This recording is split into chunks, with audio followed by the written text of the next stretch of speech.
మీరు మాట్లాడితే వాడు పుట్టమదు వాడు వీడు అంటాను. అరే శ్రీధర్ బాబు అని మేము అనలేమా? మాకు చాతగాలనుకుంటున్నారా? కానీ మా నాయకుడు మాకు నేర్పిన సంస్కారం మాకు అడ్డొస్తుంది కాబట్టి ఈ రోజు ఇంకా శ్రీధర్ బాబు, దుద్దిల శ్రీధర్ బాబు అని మేము పిలుస్తా ఉన్నాము. మీరు ఇలాంటి నీచమైన చర్యలకు మరొకసారి పాల్పడితే మాత్రం మీకు మా అన్న ఇల్లు అందరికీ తెలుసుకోవచ్చు, మంత్రిలో ఉంటుందని. మీ నాయకుడి ఇల్లు మీకు తెలుసో లేదో మాకు తెలియదు.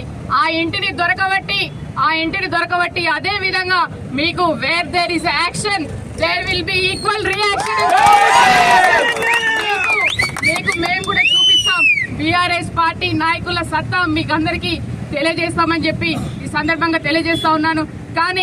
కానీ మేము ఒక పార్టీ లైన్ లో ఉన్నాము. మా నాయకుడు, మా అధినేత కేసీఆర్ గారు కావచ్చు, కేటీఆర్ గారు కావచ్చు, ఇక్కడ పుట్టమదన్న కావచ్చు, ఎప్పుడు కూడా నోరు తూలనాడలేదు.